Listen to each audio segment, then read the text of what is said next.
ধুলিয়ানবাসী ছেলে মেয়ে উভয়কে বলছি, তোমরা যারা দাঁতের সমস্যা নিয়ে ভোগো, মানে যে কোনো দাঁতের প্রবলেম, একদম ফ্রিতে ট্রিটমেন্ট করাতে পারবে। তো ভিডিওটা শেষ পর্যন্ত দেখো, আমি বলে দিচ্ছি কিভাবে কি করবে। তোমার উপকার হতে পারে অথবা তোমার বাড়ির কারো উপকারও হতে পারে। তো ভিডিওটা শেয়ার করে দাও, লাস্ট পর্যন্ত দেখো কিভাবে কি করতে হয়। চলে আসবে বারাসাত মেডিকেল কলেজ। দেখো এন্ট্রি গেট, আর এন্ট্রি গেটের একদম ডান দিকে টিকিট কাউন্টার, ঠিক আছে? তো এখানে অনেক লাইন হয়ে থাকে।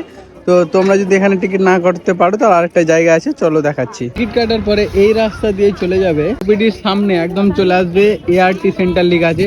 এআরটি সেন্টার একদম পাশে দেখো জেরক্সের দোকান আছে।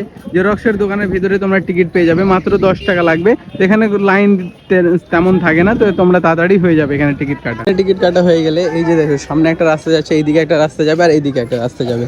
তো তোমরা বাম দিকে রাস্তাটাতে চলে যাবে, ঠিক আছে? এই বাম দিকে রাস্তাটাতে চলে যাবে, গিয়ে দেখতে পাবে এখানে অর্থোপেডিক লেখা আছে। অর্থোপেডিক এর এই বিল্ডিংটাতে ভিতরে ঢুকে যাবে, সে একদম সে 18 নম্বর রুমে চলে আসবে। আর এখানে পেয়ে যাবে ডেন্টাল ডিপার্টমেন্ট। তারপরে ডক্টর যেটা অ্যাডভাইস করবে সেভাবে তোমরা চলে আসবে, ঠিক আছে? আমি এই হসপিটালটার কথা এই জন্য বললাম কারণ কলকাতাতে আরও অনেক হসপিটাল আছে, একদম ফ্রিতে ট্রিটমেন্ট হয় আর আহমেদ পিজি, বাট ওইগুলোতে অনেক ভিড় হয়, ঠিক আছে? ওই জন্য আমি বললাম বারাসাত মেডিকেল কলেজ। এখানে আমি এসে দেখলাম যে অনেক কম ভিড়, ঠিক আছে? তো তাড়াতাড়ি হয়ে যাওয়ার সম্ভাবনা আছে।